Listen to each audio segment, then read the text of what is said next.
It is Wednesday, February the 8th, and LeBron James is the all-time leading scorer in NBA history. That sounds pretty awesome. Kyrie Irving is a Maverick. LeBron James broke the NBA's craziest record, or the most unbreakable record ever tonight, and we're going to react to both of those things. Think of this as we'll call this a holy shit episode, just where we just react to two pretty crazy things that have happened this week. Ranking them between the Kyrie trade and the LeBron thing. Like what's actually a bigger deal? Honestly, I don't know. Like Kyrie getting traded is like not that thrilling, or surprising. And holy shit, like LeBron broke the most improbable record to get broken. He did it, and he did it in, I think, really cool fashion outside of maybe losing the game. But I think that could come into play in a big way here during trade deadline week. And we're going to get into all of that and more a little bit later on. I'm going to do a trade deadline special on Thursday, so I'm going to save my awesome fake trades for the big day. Until then, today's just going to be, we're going to keep the focus right here. The Lakers game wrapped up moments ago. I've had a little bit of time to process the Kyrie trade, how it kind of impacts the rest of the NBA, the landscape there. I've got a lot of thoughts. I'm probably going to lead off with the LeBron thing just because it's just super fresh in my mind. And it's just a fun topic. I've got the, as you can see, I've got the 2016 LeBron Cavs jersey, the only good sleeved jersey. Yes, I'm looking at the Celtics for those awful gray sleeved uniforms they did. I was going to say, let's take a break, but let's just get right into it, man. The Lakers versus the Thunder, primetime TV, gets flexed to primetime TV. You knew that was going to happen. What I didn't know was going to happen was they were going to fully stop play on the court. The game completely stopped, full stoppage. And I know Adam Silver had addressed it going into the week. When it happens inevitably, we're going to stop the game. We're going to collect the game ball. And I thought that was it. I thought they were going to get the ball, maybe take some pictures, maybe let the family on the court real quick. Let's take some pictures. Maybe Kareem is there. Kareem was there. Man, this felt like an NBA championship type of celebration. And to be fair, I mean, it's not quite NBA championship level, but it is a pretty big deal. I mean, LeBron just broke a record that hasn't been broken in 40 years. And the way he's running, this record's probably never, I mean, I don't know. I mean, I'm 23 years old. Is LeBron's, when he calls it quits and he's got 45,000 points or whatever he ends up with, am I going to see that record get broken in my lifetime? Probably not. The guy who breaks that record is probably not even born yet.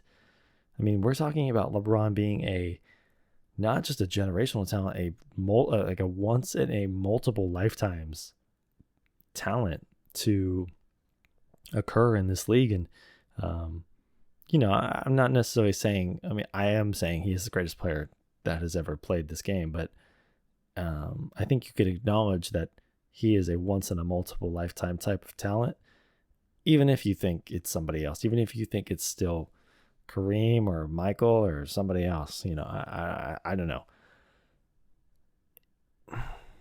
It just puts it into perspective. They go over, it's been 1984.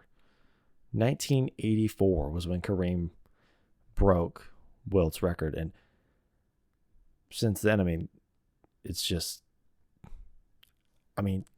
I can't fault Kareem or anybody else for thinking that this record was not going to get touched. But it was. And I feel, I don't know, I just feel special to be able to witness it. Speaking of witness, that was a pretty kick-ass Nike commercial that they had prepared immediately after him breaking the record. And it worked. That commercial worked because I came this close to buying the new LeBron 20s, which I've had my eyes on for a while anyway, but they're just too damn expensive.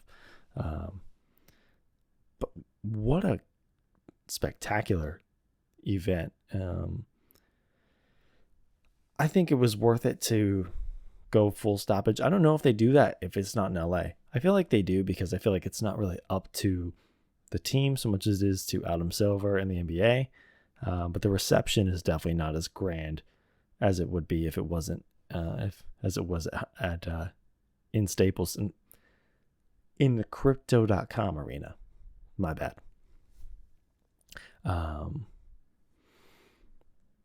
As a Celtics fan, I was jealous of the Lakers for maybe like 3 seconds, just because it was just a cool moment. And then I snapped back to reality and I was like, man, they're losing to the Thunder.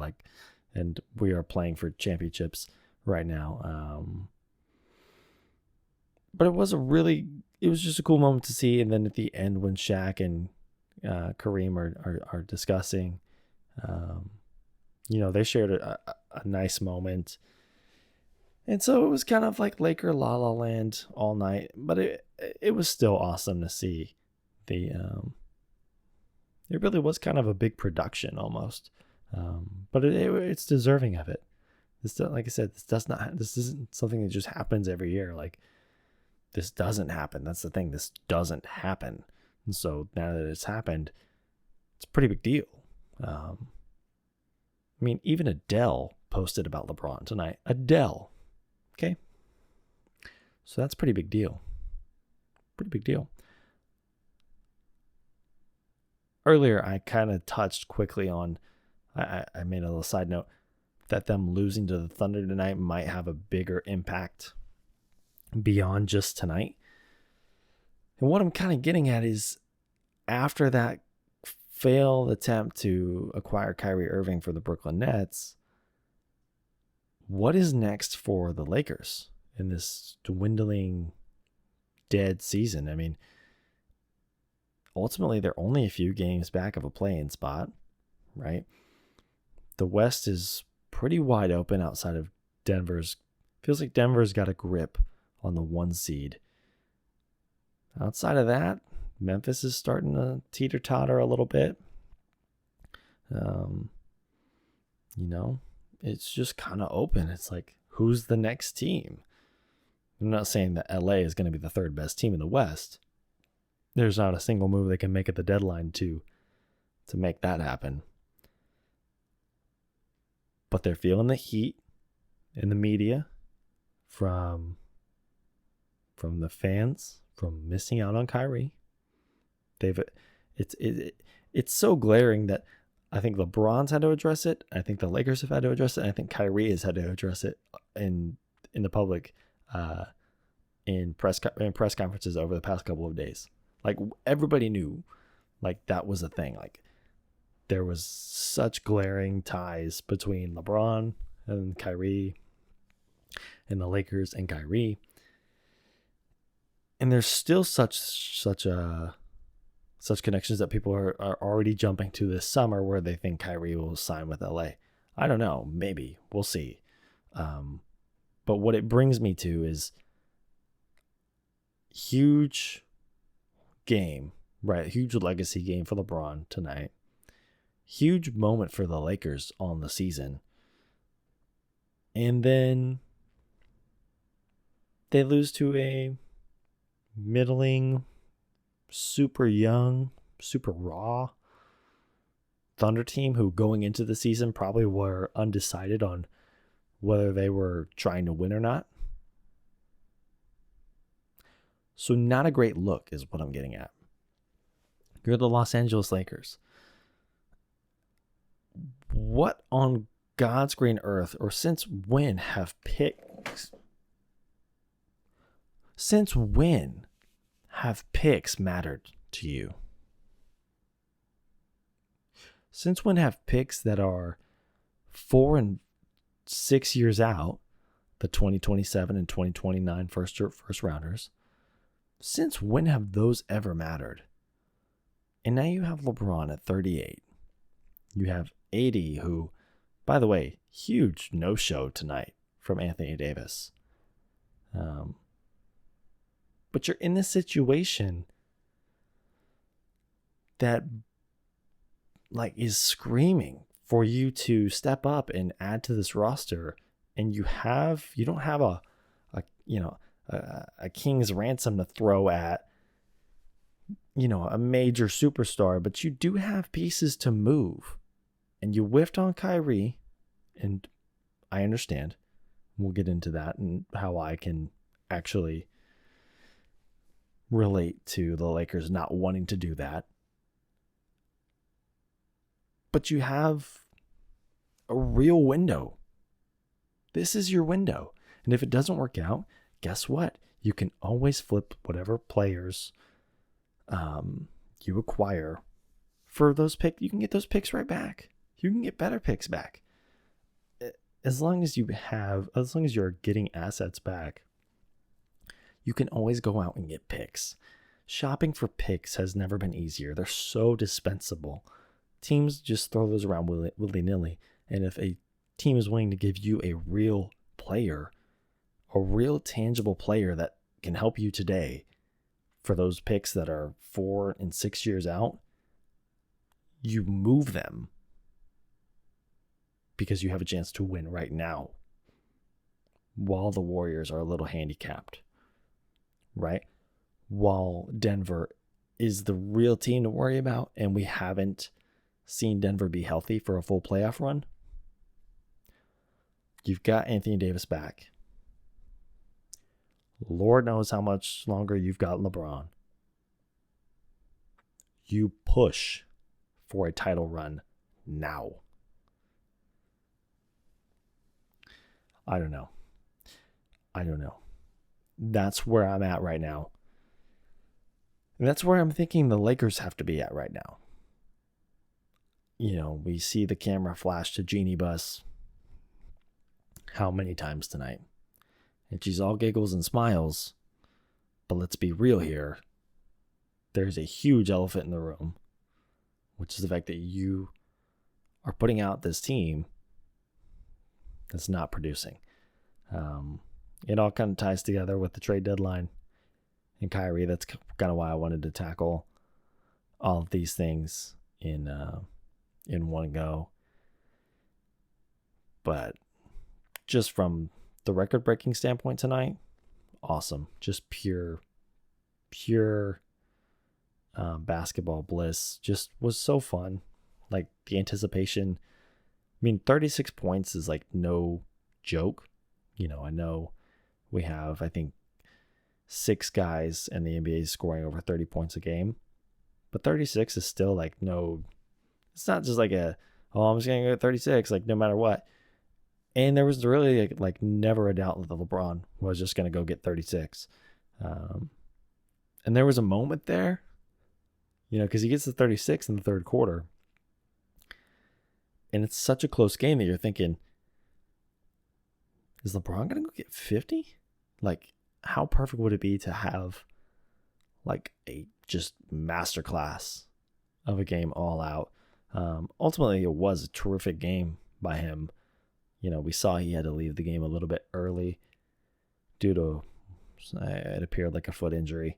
We'll see how that shapes up. They've got Milwaukee this Thursday. I know a lot of people thought that might be the night that he breaks the record. Fun note, if you were following along, ticket prices for Milwaukee have shot down. So hope you didn't buy those. So just an awesome night from that perspective. Awesome to see it. Terrific stuff. Yeah. that's it. I'm going to take a break, and we're going to come back, and we're going to talk about Kyrie, the Mavs, if he's going to light another city on fire, and what all to expect, how it affects the trade deadline this Thursday. Kyrie Irving has done it again. He has tricked yet another city, another franchise into his sick, twisted game, and he is now a Dallas Maverick. He has now successfully lit the cities of Cleveland, Boston, and Brooklyn on fire. With Brooklyn, he probably lit the match probably last year when he started missing. He didn't play in any home games once the vaccine mandate took effect. And that's probably when you could really say he lit the match. And that match has just been kind of brewing in the background for about, a little over a year now, because now it's February and he's officially off the team. For Cleveland's sake, you could at least say he helped win a title, which he really did. He really did. I'm not going to take away from that. Boston, he left us with nothing, no shame, shamelessly left. And look, you get traded to a city, and your free agency comes up, and you decide, man, it's just not working. Would we still be upset if that's how it went? Yeah, sure. Would we be harboring such pure, unadulterated hatred towards Kyrie if that's how it went? No. Kyrie, however, and there's a great clip that somebody mixed together of, it starts in Cleveland. Innocent little kid at Kyrie's basketball camp comes up to him and asks him, Kyrie, are you going to leave us? Funny enough, he said, Kyrie, are you going to leave us like LeBron did? Kyrie laughs it off, says, no, I'm not leaving. Right, to be fair, you know what? That was probably years before he actually left, and what else do you say at that point? You're on your rookie contract, and, you're in you've got the heat right on you. This little kid just asked you, and this cameras are pointing at you. It's like, yeah, of course I'm going to stay. You know what? I'll give you that one, Kai. I'll give you that one. Okay, fast forward to Boston. A lot's changed since then. Clearly, things aren't working out in Cleveland. I mean, they were going to the finals every single year, but that wasn't good enough for Kyrie. So, sure. All right, demands a trade. I'm thinking, this is great. This is great. Like, we get Kyrie Irving. Fantastic. And he is, for the most part, pretty awesome. And we're having a pretty kick-ass time with Kyrie as our star. And it's going so well that the night that he publicly proclaims in the Garden, in front of all the players, all the front office, all the fans on national television, and says, if you'll have me, I will re-sign this summer. That didn't happen, did it? And that's where we have the issue with you, Kyrie. And this is exactly what he did again, this time in New York, in Brooklyn. More recently, I feel like he was interviewed, and they had asked him, his thoughts on just the longevity of him and KD being in Brooklyn. And he said, I would never leave my man seven obviously being Kevin Durant. Well, you did just that, Kyrie. And if I'm KD, I don't know what their personal relationship is. Supposedly we're supposed to believe that they're best friends. And look, they're both kind of weird kind of guys. They've both had some off the court questionable activities.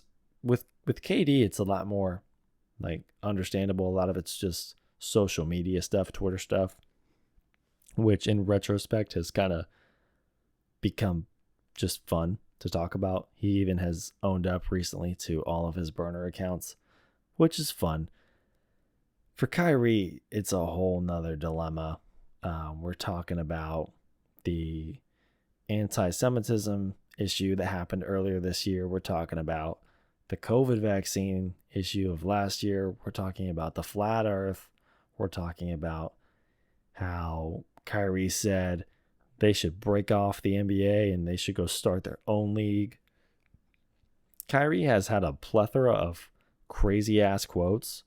My favorite one was in Brooklyn when he said, this was when Steve Nash was still coaching the Nets.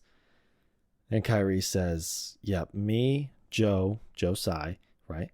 Steve Nash, and Kevin are going to run and manage the Nets franchise together.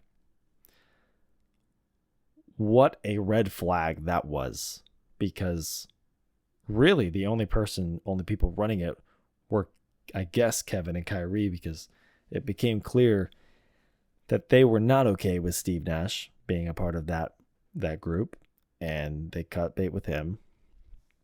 Joe Tsai and Kyrie and KD had butt heads numerous occasions. Joe Tsai was probably the biggest proponent of Kyrie's suspension earlier this year, and the checklist of sorts that Kyrie had to meet in order to return to play on the court. This was just a bizarre. Was it 3 years? Has it been 3 years or maybe longer of Kyrie in Brooklyn? It's been bizarre. I want to remind everybody, about a month ago, the Nets were hot off of a 20 or an 18-2 20 game stretch. 18-2 over the course of 20 games. That's what they went. They were the 2 seed in the East.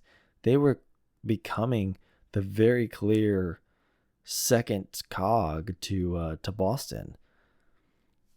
Milwaukee was kind of sputtering at the time. We weren't really sure what we had with Brooklyn, or with Philadelphia rather. Cleveland's still kind of figuring stuff out. They're just a little too young to kind of break through that next level, and it felt like Brooklyn was really right there with Boston. And then KD gets hurt. Okay, Kyrie can kind of manage things. Like if we can be 500, if we can play 500 basketball at least until KD gets back, we should be fine. And they weren't fine. And Kyrie demands a trade. Who's to say that happens if KD doesn't get hurt? I don't know. It's hard to imagine that happens if they're still absolutely rolling, competing for the 1 seed in the East. But I don't know. It's Kyrie. It's unpredictable. It feels like it could have happened because it feels like what really triggered this was the contract extension that was offered by Brooklyn. And based off what we're seeing and hearing, it feels like the numbers were there. And it feels like what really just set Kyrie off was these stipulations that were put in place. What I'm envisioning is a games required minimum, which I feel like should probably be in every contract. But, I don't know. Some players are afforded different rights. Kyrie, you're not afforded the same rights as some other guys who make themselves available, who aren't questionable decision makers, right? Because Kyrie should absolutely be incentivized to play more games. Look, we know the player that Kyrie is, and he should be compensated at market value for his talents. But for his availability, where do you begin? Where does the contract negotiation even begin? For some teams, I feel as though there is no negotiation. He should be lucky that the Nets and Kevin Durant have pushed so hard for him to even get a legitimate extension offer after all of the crap that he's put on them. I don't know. It's just getting so, I mean, it's been so hard to defend Irving, and I'm not defending him. I can't. There's no more defense arguments left out there. And, you know, I come around full circle here to say I am so sorry to Mavericks fans who don't deserve this. Some of you may, but a lot of you are innocent bystanders to what is about to be an absolute train wreck, potentially. I fully understand and accept the possibility that there is a world in which this works out, right? And that Mavs fans are happy and that Kyrie is awesome. And maybe there's a deep playoff run in here somewhere. Maybe there's a finals appearance in there somewhere. Who knows? Like I said, absolutely and utterly unpredictable circumstances are upon us. But I am on Instagram, and I am reading the Dallas Mavericks comments a day after acquiring Kyrie. And I'm seeing the blind buzz, right? I'm seeing the fans getting in the comments, huddled together. Man, this is going to be unstoppable. This is going to be insane. You know, when Luka and Kyrie figure out the chemistry, it's going to be nuts. The best offense ever. You guys know that Kevin Durant, Kyrie Irving, and James Harden were on a team together like not that long ago. That's maybe the greatest hypothetical team that didn't work out. I have real concerns about Kyrie in Dallas. Some people who I really respect. I was listening to the Zach Lowe pod, and if you're listening to this, you're definitely listening to the Zach Lowe podcast. And Zach was saying how he has no doubts in his mind about how the offense is going to work between Kyrie and Luka and how the offense is going to be kick-ass and awesome. And I just don't agree. This isn't like playing with KD. Luka is on the ball way more than KD is. This is the first time since playing with LeBron that Kyrie is going to have played like a real, true second fiddle. KD is really great about playing off of the ball and is a terrific player off of the ball. Luka is not necessarily that. I'm not saying that he can't be or isn't willing to, but point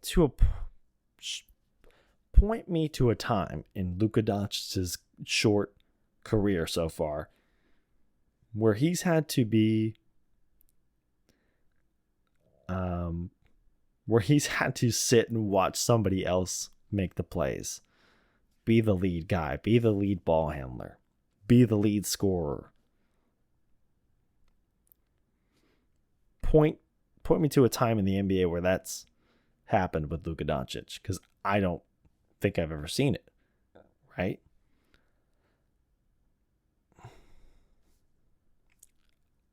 I'm not saying I don't believe in it at all. These are two spectacular players. People had question marks written all over James Harden and Chris Paul working out together. But that team had really good defensive players. And that team actually figured out how to stagger those minutes really well. Watching those games, there was always one of those two guys on the floor together. I don't know what Jason Kidd is as a coach. I don't know. I think it's just too early to tell. He's got the Mavs competing right now. I mean, I should really say Luka's got the Mavs competing right now.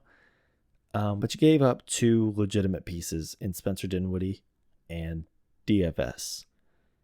And Dorian Finney-Smith is not prime Kawhi Leonard on the ball, but he is a good defensive player that you gave up. And if you're starting Kyrie and Luka and Christian Wood, that's a pretty rough start to your defense. I shouldn't group Christian Wood in that group. But I am just looking at it as a whole. What is the Mavs' best five is a really good question, I guess. In crunch time, what is your crunch time 5? And I don't know what it is for the Mavericks right now. We saw Jaden Hardy and Josh Green get some run the other night. And they, I think, both combined for close to like 60 points. They have some things going on there. They have good pieces, but just looking at it right now, I don't know what their best 5 is, and I don't know that they're like leaps and bounds better than they were before they made this trade, right? I think Spencer Dinwiddie is probably like 70% of the player that Kyrie is, and you know, you could probably say he's way more available, you know. And I like Dorian Finney-Smith. That being said, I like both teams. I think the Nets and the Mavericks, I think there's a good chance that they're both still looking to make moves. And I've actually made some pretty stellar fake trades for each of them. I've been having a lot of fun in the trade machine. So that's why we're going to do the trade deadline special on Thursday. Take a quick break and then bring this all back around so we can kind of get a clear picture heading into the trade deadline.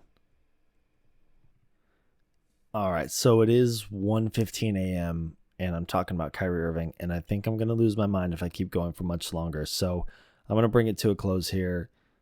Earlier I did mention I don't ever want to defend Rob Pelinka or the Lakers as a whole at all.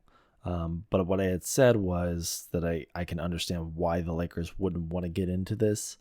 And I do. And it's because of all of the things that we've mentioned about Kyrie. And it's because if the only assets you have are those 2 picks and, you know, whatever else Brooklyn was demanding, which probably still wasn't as good as Dinwiddie and the rest of the package, you know, the draft capital that Dallas gave up, I can understand why you wouldn't want to swing all of your stuff at an unknown, you know, especially when there is this just great chance that Kyrie comes to LA this summer. If you feel like there's a chance for that, then maybe you don't make that move. I'm starting to get worn out talking about the Lakers, which are, and Kyrie, like 2 of my least favorite basketball things. But Lakers aside, it was awesome to watch LeBron do his thing tonight. I'm excited to see how far he can take it over the next few years. Interesting little nugget from LeBron tonight at the end when they asked him, you know, could he see himself playing a few more years? And of course he said yes, but he snuck in a very clever and very, he knew what he was doing when he said it. He said, you know, I could see myself playing, you know, a few more years, winning championships with any guys, with any franchise, something along those lines. He was very purposeful in mentioning that he can do this with any franchise. And damn it, he's right. Now, he's kind of handicapped himself a little bit by signing this massive extension that makes it really hard to trade him. And ultimately, I think he wants to finish out his career as a Laker. And I think he should want to. I think his Lakers legacy is starting to build. Tonight was probably a big milestone for that. And I think we're going to see the Lakers LeBron jerseys for the rest of time. Because I think there was a time when he first came to LA when it was Kobe's town and it was hard for LeBron to really break through. I think he's broken through. I think he's really broken through. And speaking of Kobe, not to get even more sentimental, but you really think about, you know, him being there tonight. It's just, you know, Magic's there, Kareem's there, obviously, and you're just thinking about Kobe being there. That's it for this one. Just wanted to do kind of a reaction pod to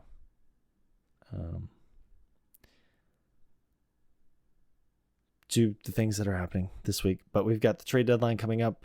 I'm really excited. I really, really, really want to see Pascal Siakam on a new team. Like, really, like I want OG Anunoby on a new team too. And we're going to talk about why I think he's becoming overrated as hell.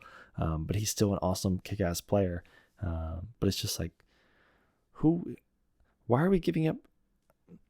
We're going to save it for Thursday. If you made it this far, thank you so much for listening, and stay tuned for the next one.